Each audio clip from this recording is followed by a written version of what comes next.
All right, and for those of you guys who, I mean, I'm sure we're all experts in Zoom, but there's a little bar right in the middle between the slide and our picture, and you can move that left or right if you want to see gallery view next to the image or speaker view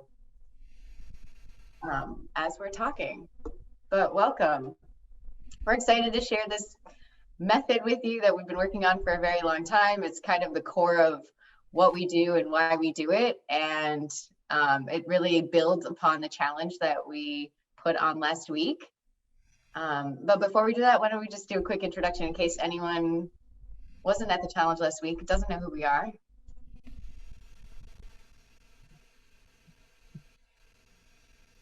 Good morning. My name is Andrew Bain. I am the principal horn of the Los Angeles Philharmonic. You would have heard this little speech a few times if you were with us last week. So as well as being a member of the laphil and leading the horn section, I am a faculty member at the Colburn School and I teach French horn there. Also play in the studios around town. I was very fortunate to work on John Williams' last 3 Star Wars films as principal horn and have done a few other things. I've won 7 orchestral positions in my career on 3 different continents. So I grew up in Australia and had the majority of my learning in Australia, and I have held jobs in the Adelaide Symphony, the Queensland Symphony, the Melbourne Symphony, and in Opera Australia. And also was fortunate to have a job in the München Symphonica in Munich in Germany. I lived in Europe for about 2.5 years. And in 2011, I won the position in the Los Angeles Philharmonic. I also teach at the Aspen Music Festival and School and play in the Aspen Chamber Orchestra there. Do a few little things around town. And I am also on the Advisory Council for the International Horn Society. So that keeps me out of trouble. And last but not least, of course, I'm a founding member of Invested Musician that we created last June. So it's great to see so many people here this morning. Great to see so many people, familiar faces from the warm-ups and from our masterclass last week. And that's enough about me. Well, I just wanted to do a quick intro on myself as well. So I'm Rupal, and my background is I did play clarinet in high school, but I studied business. I have an engineering bachelor's. I also have a master's in sustainability from all these Big Ten schools, Michigan and Minnesota. I've worked for some large Fortune 500 companies like Ford and GE. Also worked for a nonprofit side. I've done a lot of program design implementation. I recently got my tax certification, so I'm also a licensed tax professional. And really, I continue to learn and grow in different ways because of this musician business that Andrew and I have been running together for the last, decade now, and realizing that there's just more skills that we need to have. So we keep kind of expanding that. And this is our team who some of them are here in the session, but they've been supporting a lot of these free events that we're doing for the community. So we want to thank them, Lila and Sammy and Dana and Ellie, for all of their support. Really appreciate it. Did not do it without you. For those of you who don't know Invested Musician, this is our website. We just did a little bit of a facelift a couple weeks ago, but you can see we've got information about ourselves, program, faculty, and resources, and that's where you'll find all of these sort of free events and downloads. And we also do a ton of free resources and events in our Invested Musician Facebook group, which is called I Am Community. If you're not already a member there, please check us out there so you can find some more information.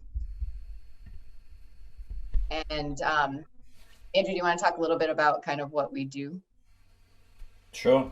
Well, our goal is to help musicians to elevate their performance level, increase their playing, but also help them manage their career and develop for auditions, for working opportunities, applications of jobs, all of these sort of things that we don't actually really get taught in college a lot of the time. We get taught how to play, but we want to expand upon that, and we also want to give people the opportunity to have access to really the best information that we can.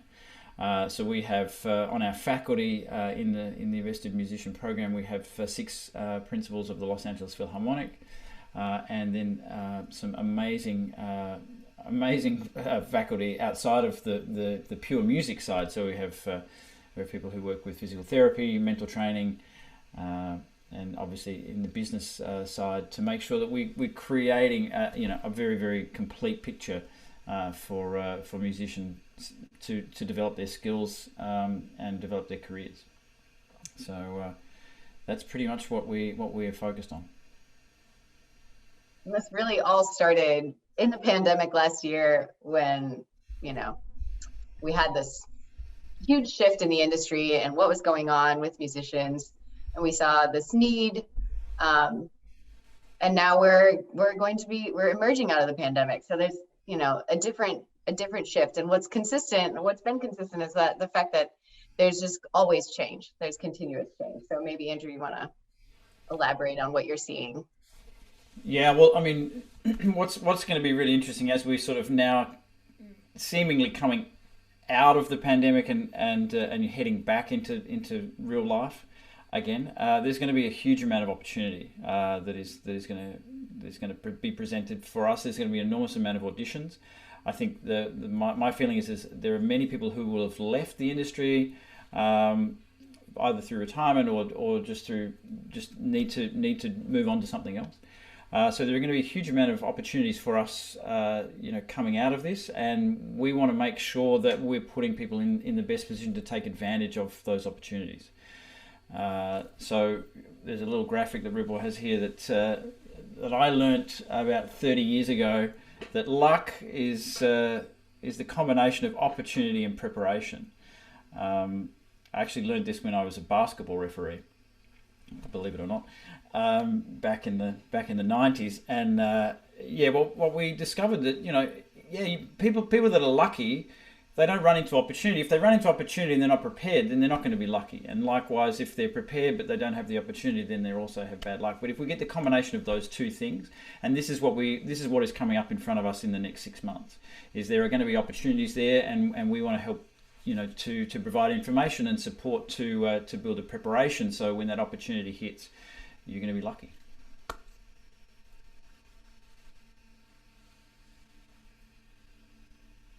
Rupal, I think you are maybe muted. I am, yes. We're talking about what happened with the pandemic last year and how it's really shifted and changed things in the industry, and even post-pandemic, what that's going to look like for the industry. We need to be able to build a skill set and learn how to manage uncertainty. And we talked about this last summer as well, but we wanted to just share again this this quote from Darwin, but we all know the quote about how it's the strongest or the most fit who survive. But the actual quote is that it's not the strongest nor the most intelligent, but it's actually the one who can adapt to change. And so as change is continuing to happen around us, and we do this all the time on the business side, I work in emerging industries like renewable energy, and we're dealing with a lot of change in the environmental side of things as well.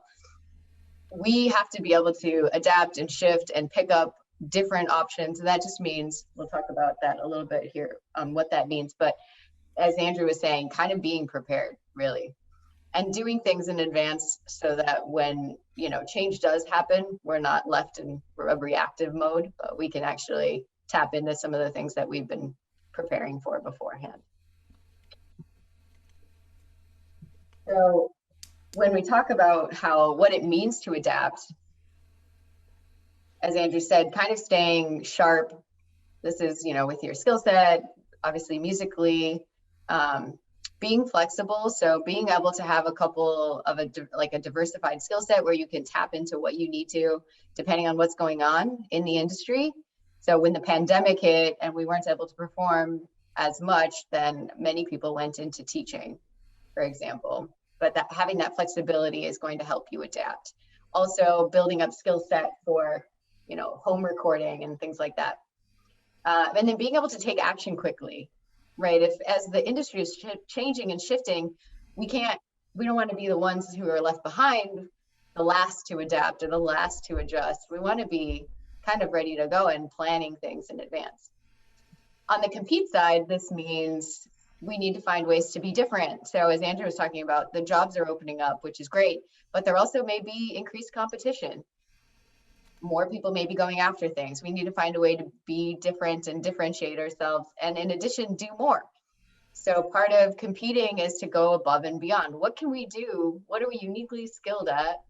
Our superpowers in a way that will allow us to go above and beyond what we're currently doing. And then how are we going to build a reputation so that we are, reliable, consistent, people want to keep coming back to us for more. It takes actually 5 times the amount of effort to get a new opportunity than it does to retain something you already currently exist.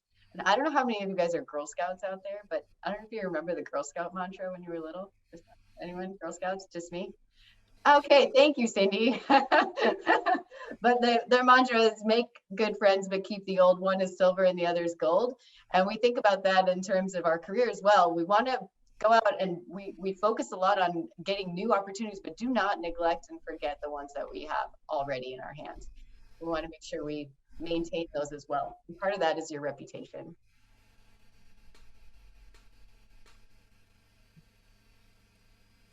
A little fun fact that we just talked about in the program was that while we work on our skills, I mean, we just talked about having this multiple and diversified skill set that goes really beyond our musicality, but there's this study that was done by the Strategic National Arts Alumni Project where they did a 10-year study on graduates, performing artists graduates, and 80% of them have gone into some sort of self-employment. A third of them had to stop because of a lack of income.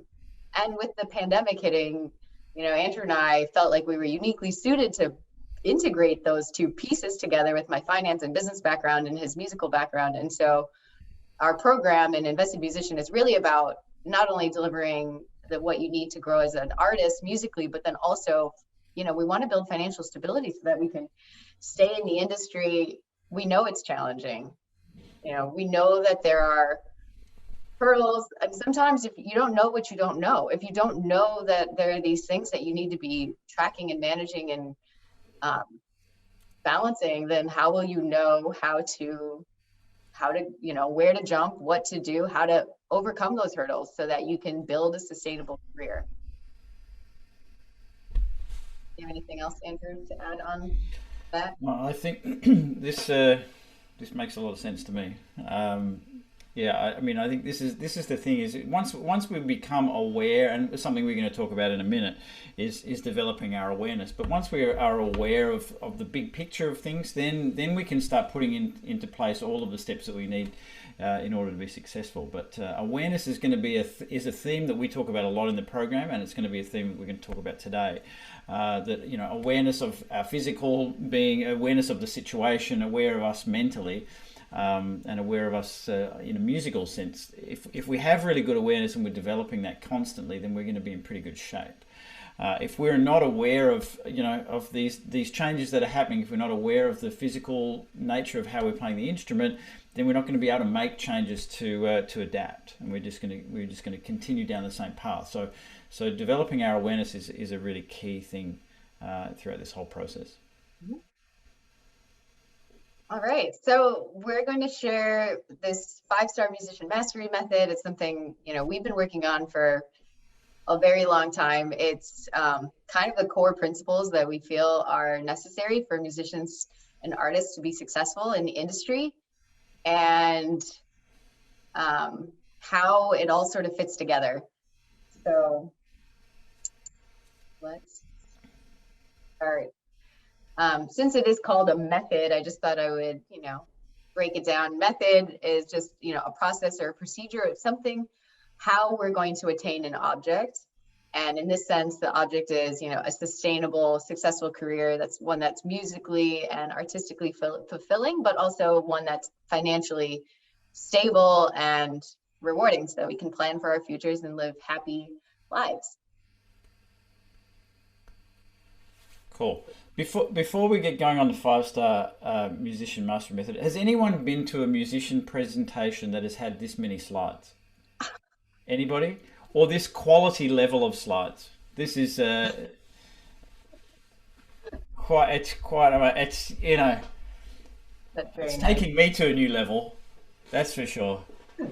So this is what this is what business school is all about. It's PowerPoint pretty slides, it's pretty basically. awesome. Yeah. Bob knows. Terrific. So the five-star musician mastery method. Say that 5 times fast for a prize. We have Amazon gift vouchers for you. So this is something that we're really excited about, and it's all about integration of these points. So it's not just about playing your instrument really well, or understanding how to communicate with people. It's really making sure that we're putting the whole package together.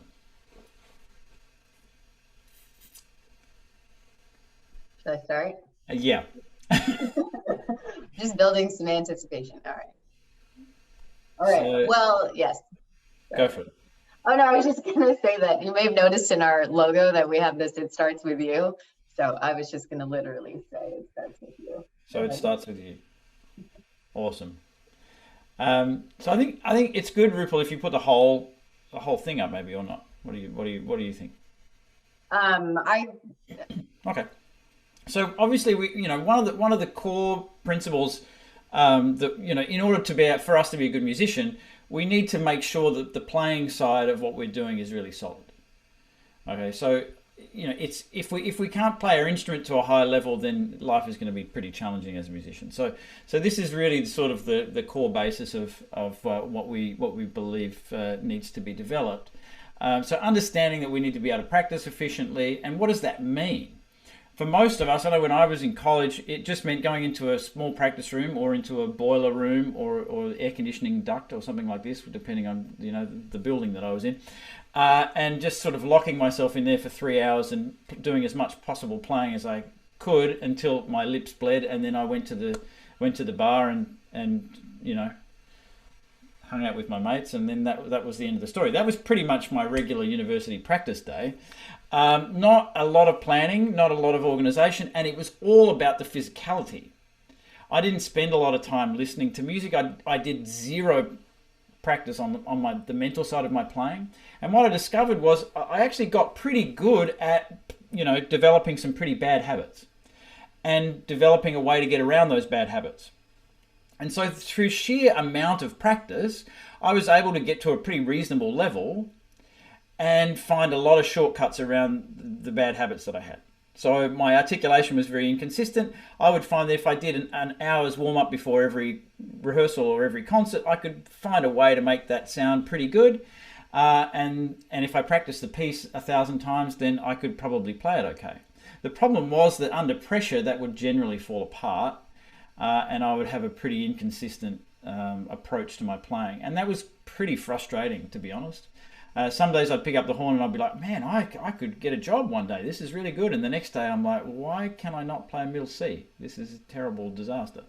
So what we want to do is to break this down in terms of practice and understand the physical side. And we talked a lot about this last week in the Masterclass. We talked a lot about the physical side and how to make things simple, natural, and repeatable, really simplify our mechanism of development, and then how to apply that musically. And so we make sure, as part of the program that we work with, we have a technique session that we break down all the basic fundamentals of what we need to be doing physically as from the playing side, and how to practice them.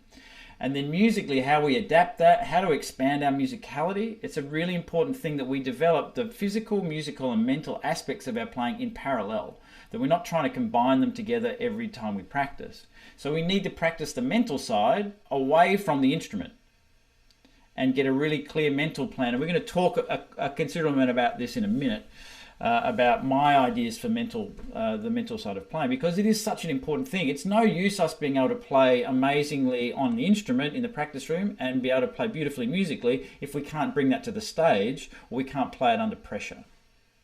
So this is a really, really important core of what we talk about is sort of how we practice in an effective way to strengthen these three areas. And then how do we bring this in a performance situation? So what we want to make sure is that we understand how to perform in a live environment, because this is what's going to happen in the next 6 months is live performance are going to come back. So when we're playing concerts, when we're playing recitals, these sorts of environments, when we're doing recordings, at the moment there's still a lot of recording going on from home recording situations or for pre-screening tapes. And this is something to keep in mind for us as we move forward into the audition circuit, is that a lot of orchestras now, in order to save cost for the candidates and also to make their process easier, a lot of the auditions will actually be pre-recorded, at least the first round. That is definitely going to happen. This is already happening now. And so understanding how we can make really good recordings at home is a really important thing now. It wasn't as important, we used to be able to record stuff on our phone and get information. That's useful. But if we're going to present something to an orchestra as the first round of an audition, we need to be able to have the skills to actually make that sound pretty good and to be able to do it in a high quality way, not only from our performance side, but also from the technical side.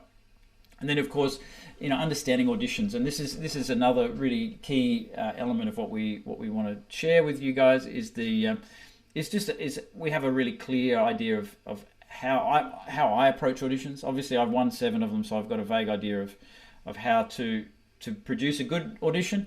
And fortunately, I've lost about 20 of them, so I also can tell you how not to do an audition, which is also an important thing. But the other aspect of auditions is understanding what's going on the other side of the screen. What does the panel want? What are they listening for? What is actually important? Is what is important to the panel actually what we think as a candidate? Is it actually the same thing? In a lot of cases, it's not. I think it's really important that we clarify that. I've sat on well over 50 audition panels in my professional career, and it's quite amazing what actually will draw you in as a listener. And it's often not the stuff that we think is important when we're actually playing. So that those areas of really committed musicality, really ingrained rhythm, a real confidence in presentation. These things are things that transcend the screen, and some of the small detail stuff that we really get focused on is not the stuff that necessarily is going to make or break us in an audition. So I was just going to also maybe add that I don't know how many of you guys take lessons with other artists that are not your instrument. Anyone do that on a regular basis? I think more commonly we take lessons with our own instrument, but this is something that we've brought in as a level of integration in a way that you can expand. So we know that, it's not Andrew, maybe you can talk about how, in the diversity on the panel and why we've incorporated that as well into our philosophy. Yeah, so one of the things that I realized after sitting on panels for a while is that the majority of the panel are not the instrument that we play. If you're auditioning for a flute audition, there are only a maximum of 3 flute players on the panel, and the panel is normally larger than 12. So the vast majority of the panel don't play the flute. Or if you're a horn player, the vast majority of the panel, if the most number of horn players that will ever be on your panel, if you're doing an American audition, is 5. And the panel is 12, if you get the votes of the rest of the panel and none of the horn players, you still are going to advance in auditions. So understanding things and the way that other instruments listen to our instrument is something that was really important to me, and we've integrated that into the program at Invested Musician by involving the other 5 members of the laphil in our mock audition process. That we make sure that when we create mock auditions within the program, and that you're going to get feedback from all of the other members of the Philharmonic. So as a horn player, you're going to get feedback from a flute player, from a cellist, from a clarinetist. And this is really, really useful information. Obviously we as horn players, we want to get information from horn players because there are technical things that we need to learn. But how does a bassoon player musically approach, playing a Brahms symphony or playing the Brahms 2 excerpt, for example, that we have in the second movement? This information is really invaluable for us as we approach the audition process, because we're going to look at things from many more angles. I found sitting behind Whitney Crockett and Boris Alekverdian for several years in the Philharmonic, I've learned my horn playing has totally changed because I hear what they're doing, and we have a lot of conversations, during the rehearsal process, and I understand, oh, that's what they're thinking, that's what they're following, this is the sound that we're looking for, and it totally has changed me from thinking from horn playing as just a totally brass related thing or totally horn playing related thing to this area where I need to make sure that I'm aware of all of these areas that are going on around me. So it was something that we felt as though it was really important to involve in Invested Musician, that we give people the opportunity to get feedback. So when we're doing performance classes in Invested Musician, Whitney will come in and listen to the brass class and give feedback from a bassoonist point of view. And what we've realized in the program is that music is music, and great music is great music. And if we can always be producing great music, then the panel is going to be impressed with that, and the audience is going to be impressed with that. So we're approaching it from a musical point of view and a performance point of view, rather than just making sure that we're being a good brass player or being a good flute player or whatever that is. So the third area of the 5-star musician mastery method is organizing our efforts. So it's great to understand that we need to practice things from a physical, musical, mental way, and we're going to organize our performance opportunities, that we've got everything set up. But how do we put all that together? How do we get the most out of our time? So for me, the practice time, I used to practice, as I said, like I'd lock myself into a room for 3 hours and then practice Mozart for an hour and then wonder why it wasn't getting that much better, and then or it get better after an hour and then come back the next day and then it was back to square one again, which drove me crazy. But over time I would get better and I'd eventually sort of feel as though I'd made some progress. What we talk about in the Invested Musician program is that practicing in small chunks is a really important thing. We touched a little bit on this in the Masterclass at the end of last week, but understanding that structure in our practice is really the most important thing, and making it a priority in our time, in our day. So most of us, and I was like this at college, I would make sure I turned up for my classes, make sure I turned up for my rehearsals, I would go to my job, and then if there was any, and then I'd make sure I hang out with my mates, of course, and I'd have some family time, and then I might sort of grab practice whenever I had a spare moment. It wasn't ever anything that I would actually schedule in my day. And what's really important for us in order for us to make sustained progress and sustained development is to make sure that our practice is a priority and actually put it in the calendar and make sure that we execute that. And then we need to break down that practice in the most efficient way.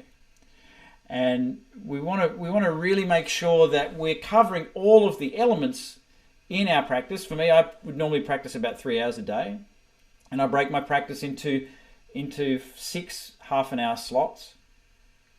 So that even by my math, is that right, Rupal? 6 half-an-hour slots is 3 hours. Okay, good. So and I want to break that practice session into 5-minute chunks. I can concentrate on anything for 5 minutes.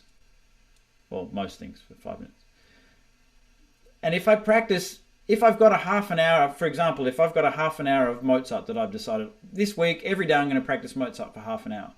If I spread that practice out in 6 5-minute chunks across the day, I am going to learn it at least twice as fast as if I were to practice it in 1 half-an-hour chunk. And don't take my word for it. This is actually research that's been done, and it's been well proven. So the other thing that I want you guys to keep in mind, in terms of practice, in an audition, put in the chat, where do you make the most mistakes? If you're doing an audition or doing a performance, when do the most mistakes occur?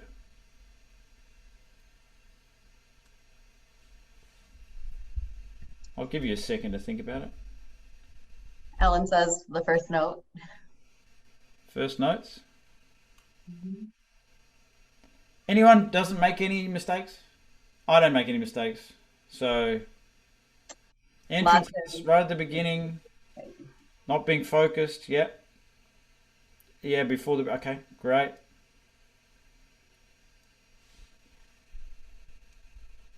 Higher range.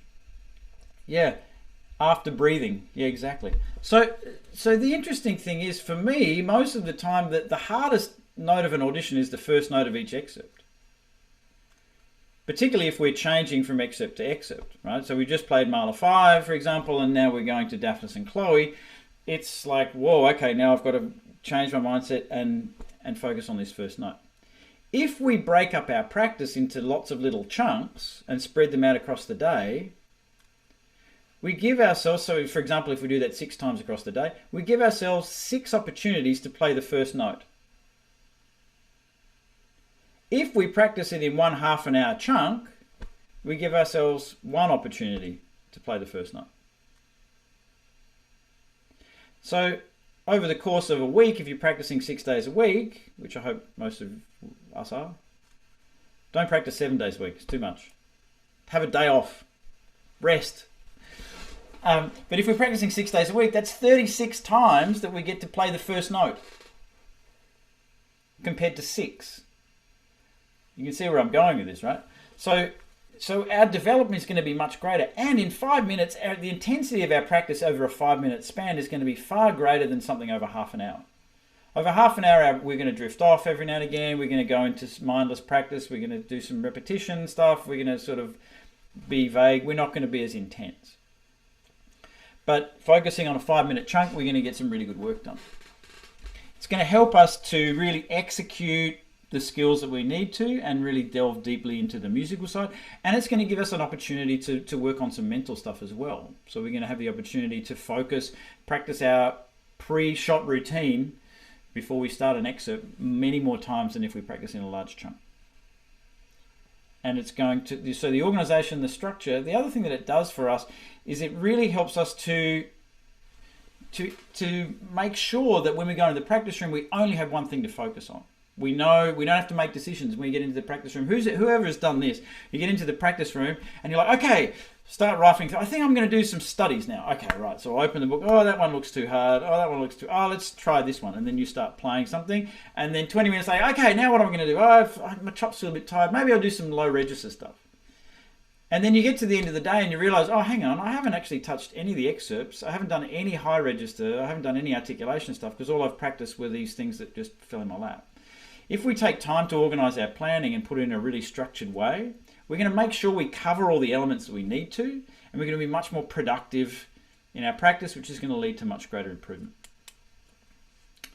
So this is the playing side. Once we've taken care of the playing side, we've got to make sure that we can transfer this somewhere. It's no good for us to be able to be a great player in the practice room.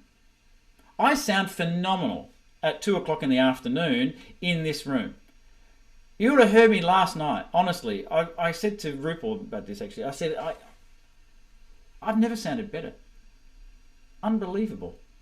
Tonight I played Laudatio, and I played the Messiaen, Canyons to the Stars, and I played the Till Eulenspiegel encore piece by Eric Twilliger, and I played a Star Wars thing. And I'm playing all these in a little recital coming up in a few weeks.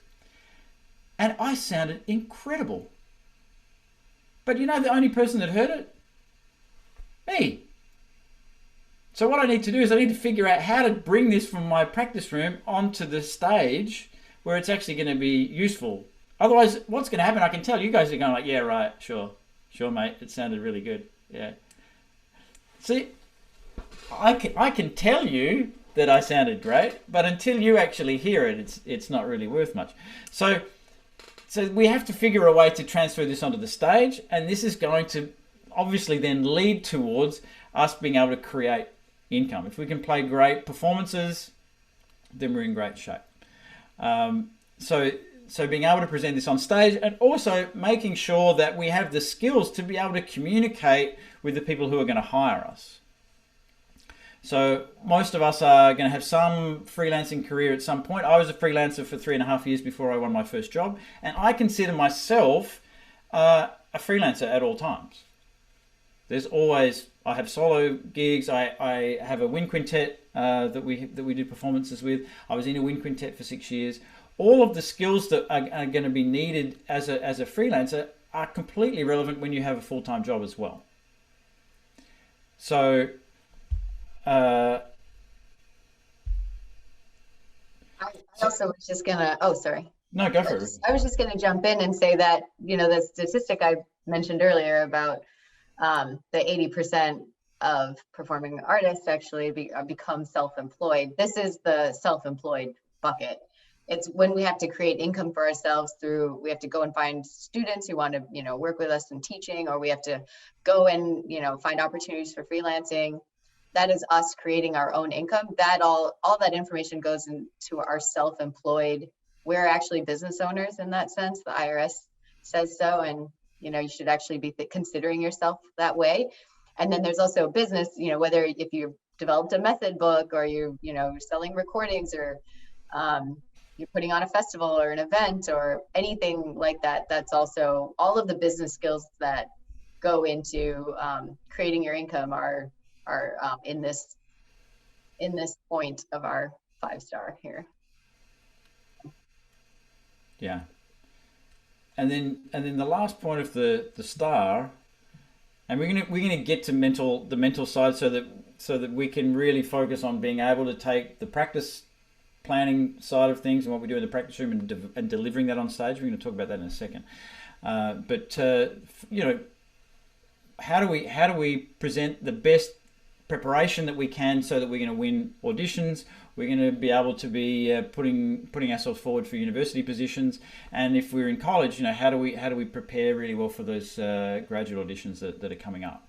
So this is an important skill set that we spend time working on, creating a plan, not from just on the audition day or not just a week out from the audition, but we take it back to the 30,000 foot view and make sure that we can see, okay, so I'm at this point, I've got an audition coming in 6 months time or in 4 months time.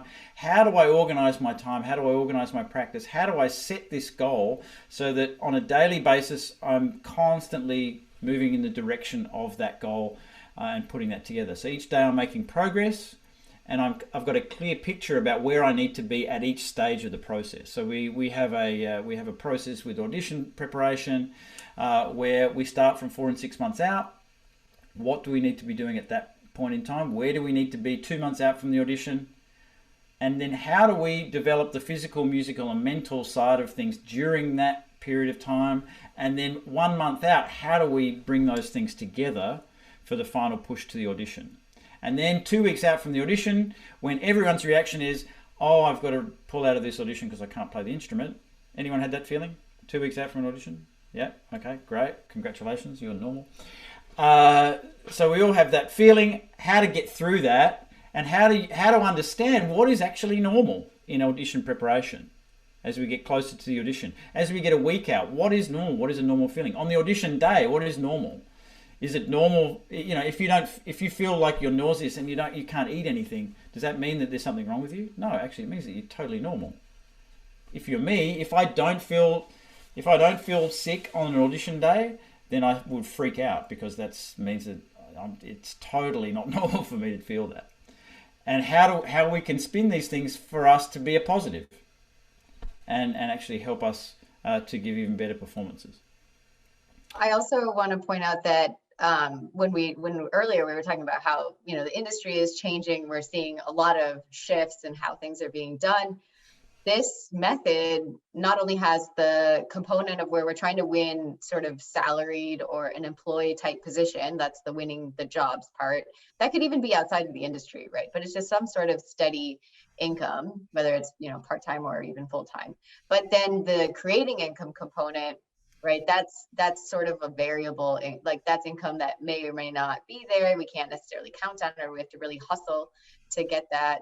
The organizing efforts piece, that plays into all of, that plays into everything. That is just sort of mindset that we want to instill, that if you sit and you plan, and we actually do a lot of goal setting with investors. We think it's important to set up goals for yourself, plans for, whether it's the next few months or if you can do it for a year also, and then executing it, but then improving it. And Andrew and I talk a lot about this, just test things. Don't necessarily need to trust everything.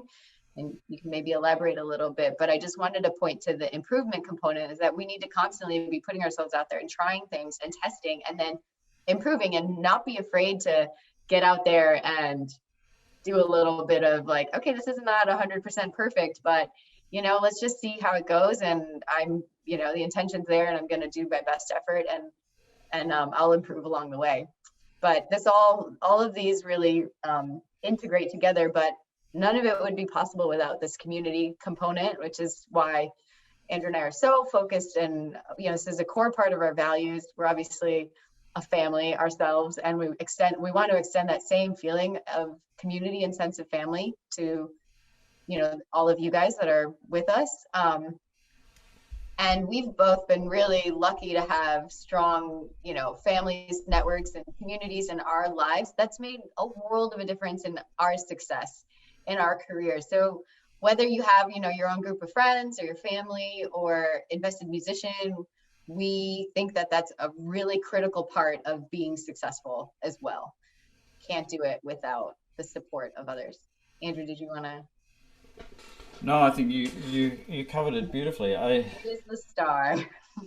That is the star. Yeah, I think this idea for me of the continued growth and improvement in all of the areas, it takes a lot of pressure off of us when we've got a big performance, or when we've got an audition, or we've got a recital. That the thinking of that being just a point on the graph of our development, rather than it being an end point that we need to create something special for.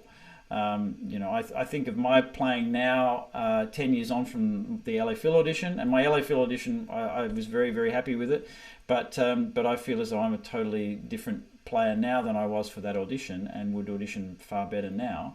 And that's what we want. We want to be able to look back on our auditions and our concerts 6 months down the track and go, oh, actually, yeah, that was a really great performance, but I've moved on from there, and I've continued to grow and continued to improve. So setting that mindset is going to set us up really well from not only from a playing point of view, but it's going to help us in the business sense as well.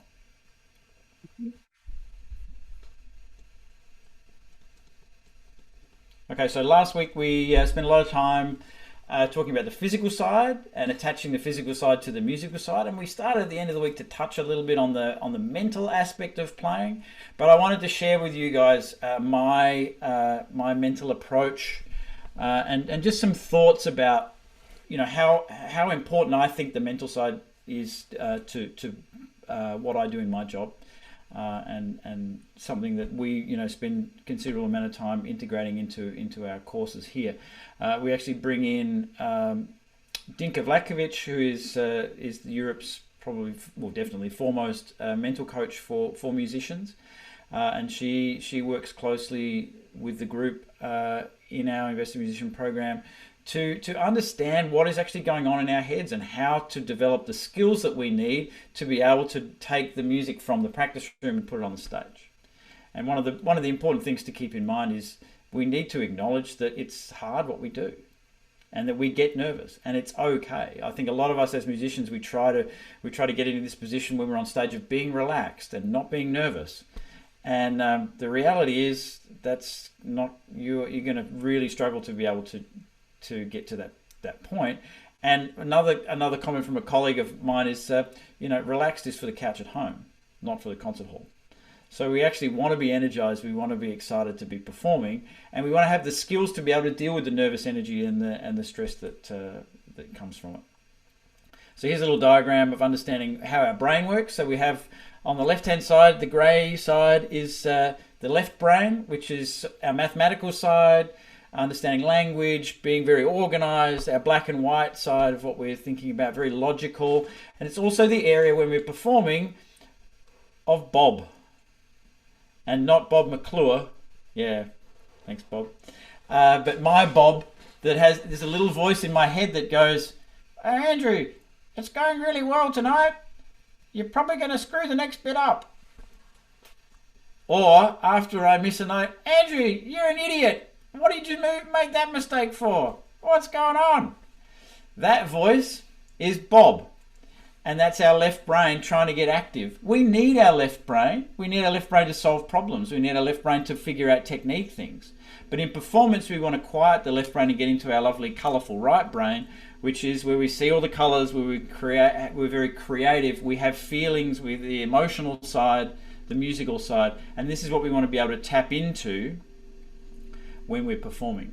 So I'm going to talk a little bit about how I approach that, how I get into that for my own performance, and it's something that I discovered about 20 years ago, reading some books by Don Green and working with his ideas.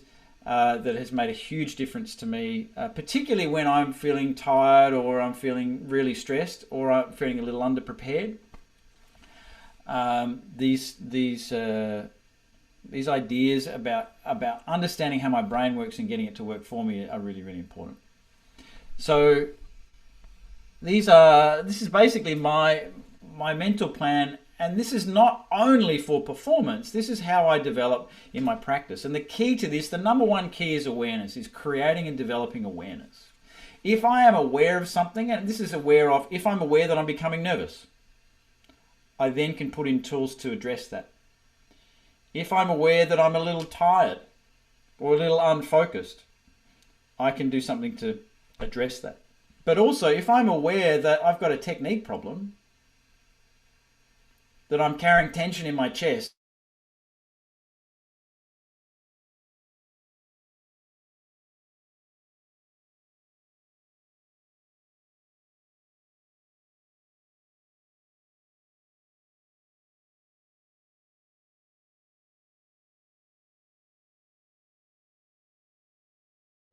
without awareness, okay, I'm back.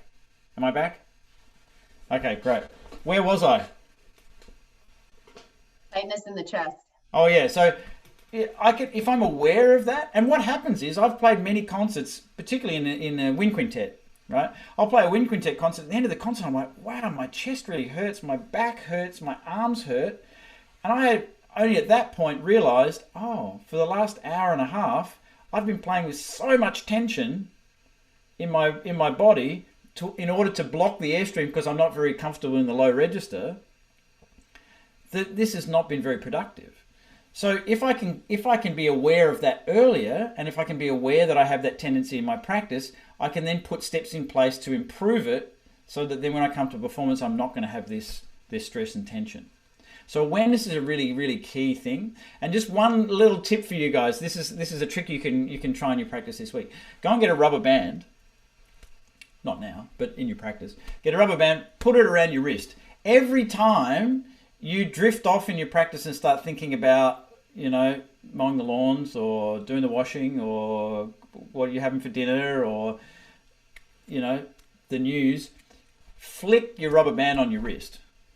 So yeah, so we do this in the program. Bob McClure has an entire collection of rubber bands, because he goes through them non-stop. What will happen is one of two things. Either you'll start becoming aware of when you are having a lack of focus, and it'll bring you back into focus, or you'll end up with a very, very sore wrist. So either way, should be in pretty good shape. So my centering routine, I have a centering routine. I encourage you guys to check out. You can check out centering routines on YouTube. My centering routine is a pretty simple one. It really helps me to get focused, and the idea of my centering routine is to get to my right brain, and to make sure that I'm quieting my left brain. So it starts with, I make sure that I see a spot on the floor. I have a very clear focal point on the floor. I'm very clear about how I want to focus, what I want to focus for. And that's going to be, for me, it's going to be for let it go or go for it in performance. And then I focus on my breathing, and I'm just feeling my breathing. Really making sure that I'm aware of how my breath is going in and out, very, very simple. And make sure once I can feel that, then I'll move on to the next stage of the process. And for me, the next stage of the process is I'm going to scan my body for tension. So after I breathe and I'm aware of my breathing, then I'm going to scan my body for tension. When I find a spot where I feel tense, I'm just going to let that go. Just release that tension and keep moving through my body. And each of these steps I want to take as long as it takes to go through the process. A lot of people, when they're focusing on centering, they get to the end of the centering process and they're like, no, am I centered? Am I in my right brain? And then that, of course, immediately kicks them back into their left brain, and then we end up with it's counterproductive. So the idea of the centering process is just to focus on the process. Focus on the process of taking each step and completing each step. So how am I breathing? Make sure that my breathing, I can feel, I'm very aware of it.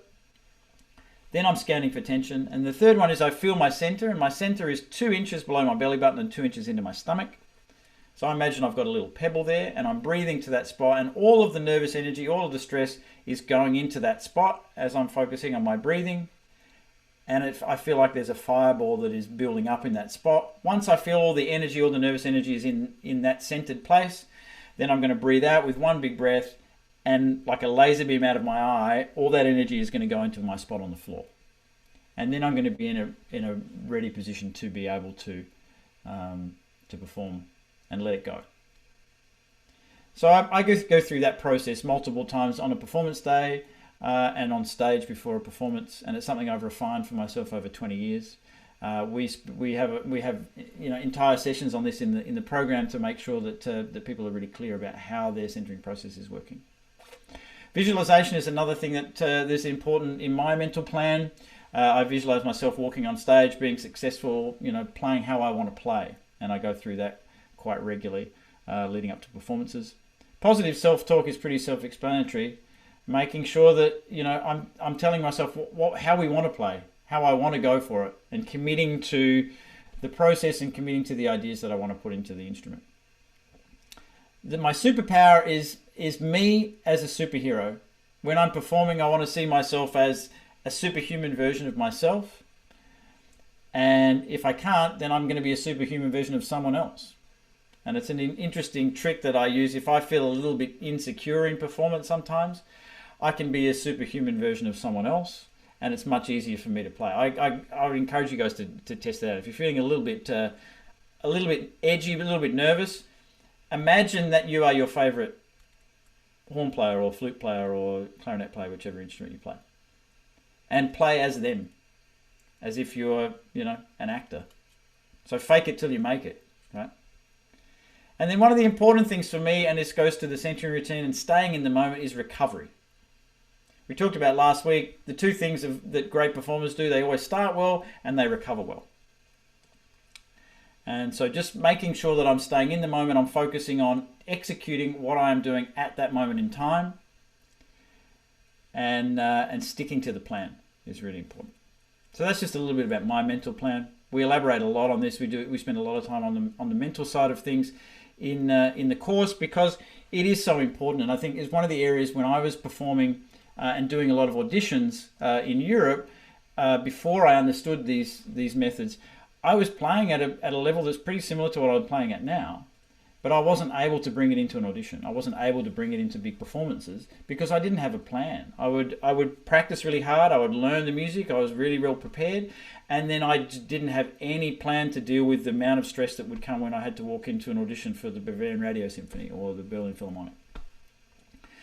So spending time understanding that the musical side is very important, the physical side, the technical side is really important, but also the mental side is something that we need to practice, and we need to make sure we have skills to be able to deal with these issues. And we spend a lot of time working, not only with me, but with Dinka on these elements in the course. Rupal. Yeah, well, and I put the whole method back up there because in the challenge, Andrew focused on physical and musical a little bit. Today we talked more about the mental component, but as you can see, that's just one of the 5 areas that we think people need to be focused on and nurturing so that we can, again, if we go back to this whole knowing what you don't know, not knowing what you don't know. So we've kind of shown you the big picture here. So hopefully now you see what you didn't know maybe beforehand, but now it's sort of learning how to build out your own personal strategies for overcoming those obstacles. And again, what we're trying to do here is build, happy, financially stable, successful careers where we're able to adapt to the change that's happening around us. Because the industry, during the pandemic, post-pandemic, learning how we can stay sharp and be flexible, but also, you know, building our reputation out and doing more so that we can get more opportunities is all has a role to play as well. So if you thought that was interesting, you can learn more about, you know, what we do at Invested Musician. This is our website again. You can check out on the program tab, and we actually want to just give each of you a special invite to have a free consultation with us if you wanted to just talk more about what's going on with yourself, if there's anything we can help you with, and also if you want to hear more about the program. So Dana's put the link in the chat, but for just the people in this room, for you guys to, if you wanted to chat with us more, we'd be happy to expand on any of this further in a quick call. And that is it, 10 o'clock. Punctual. I saw several questions in the chat. We can go through some now if you guys want. Let's see, Andrew. One of the questions was, sorry, I'm just scrolling through. If you guys could repost, if anyone wants to repost their question in the chat, that would be also helpful. And Dana, if you know of a question, you could just unmute and let us know. Oh, here's one. Do you have any thoughts, Andrew, about how endurance develops if you're doing shorter but more frequent practice sessions as opposed to the longer ones? Yeah, so the interesting thing about this is if you're doing a half an hour session and you're breaking that up into 5-minute segments, you're still doing the same amount of practice, right? So if you've got 3 hours a day to practice and you practice it in 1 hour chunks, 3 1-hour chunks, it's still the same amount of face time, still the same amount of practice, but it isn't because your 5-minute chunks within those half an hours are much more intense. You're actually getting through a lot more work. You're working at a higher level. The intensity level is much higher. You're going to end up with much better endurance. And the endurance, remembering that you're playing for 3 hours, whether it's 3 1 hours or 3 or 6 half an hours or 5 or, you know, however many that is, 5-minute chunks, it's still the same amount of time that you're practicing. So from an endurance point of view, there isn't going to be an issue. It's actually going to be better off for you because you're actually going to be really putting in much more intense work in those 5-minute chunks. Well, how I structure my practice is I do 5 minutes and then I have a 30-second break after every 5 minutes, so that I can refresh and move on to the next thing. So first 5 minutes may be, you know, an etude. The second 5 minutes might be something specific to the low register. The next 5 minutes might be a solo piece, so that it's creating variety. I don't want to do the same sorts of skill set each time, so I'm breaking this up, but it really absolutely helps with endurance. And then if there are pieces, if you're having to practice a recital where you need to run stuff, obviously then you would alter the practice plan at that point. One follow-up question that Alexandra had was just about how do you avoid paying attention to the clock? So if you're doing these short times, it can be distracting. Yeah. So I have a timer called the Seconds Pro, which is a fantastic app. It's like a $4 app that you put on your phone, on your iPad, and you can program into that app your entire practice session. And all I do at the start of the practice session is press go. And I work flat out until the timer goes, boop, time to stop. And then I stop and I move on to the next thing. The important thing is, with interleaved practice, which is this sort of practice, is that you are not judging your progress in that 5 minutes. You're just working as hard as you can. Judge your progress over the course of the week. And you'll see, oh yeah, at the end of the week I've made huge progress and everything's fantastic. If you worry about the amount of progress you're going to make in 5 minutes, you're going to start to feel frustrated. The thing with interleaved practice is initially it's not as rewarding as block practice, as practicing something for half an hour. If we practice something for half an hour in a block, you're going to make some progress. You're going to feel, that's why we do it, you're going to feel, oh yeah, I feel pretty good about this. Problem is your retention of this for the next day is going to be way lower. And if you think about it, it's like what you're doing with interleaved practice is you've just got a bunch of little bricks that you're just stacking on top of each other, and that stack keeps building. Whereas if you're practicing in block practicing, it's very unstable, and it's not as dense in terms of the amount of information that you're embedding. And so then when you come back the next day, you've actually lost about over 50%, actually probably closer to 70% of that development by the time you come back the next day. Whereas if you're doing interleaved practice regularly throughout the day, it's stacking on top of each other and you're continuing to grow. And your subconscious is working on that constantly in between those small sessions. But it doesn't feel as rewarding in the short term. So come back to me after a week and you'll feel great. It's the process over result, focus on just what you're doing in the process. The results will come. There was a question about when you take your day off, do you still do a bit of warm up on that day off, or what do you do to, I forget that I own a horn on that day. Obviously, depending on, some days, some weeks we just don't have that option where you can, so you want to build in a light day, but it's the same as athletes. We are, as instrumentalists, we're athletes. You need to rest your muscles. You need to rest physically. So if you're doing a lot of heavy practice, it's important to have that time for your muscles to be able to rest and recover and then go again. If you keep smashing them and keep pushing every day is when we run the risk of injury. And also just doing things and developing bad habits. If we're practicing always when we're tired, when we're not physically recovered, then the chances are we're going to have shortcuts to create results, and that's not going to help us build good habits. And bad habits, all the bad habits do is they break down in performance or under pressure. And I know this because this was my life for many years. I would get to concerts and I would have to get. I remember playing Mahler symphonies early in my career where I have to get to the concert hall like 2 hours before the concert to warm up so that I did enough stuff to make sure that I felt like I could get around the piece. It's an exhausting way to have a career. Now I now tell the story where I can remember playing Heldenleben a couple of seasons ago with Zubin Mehta.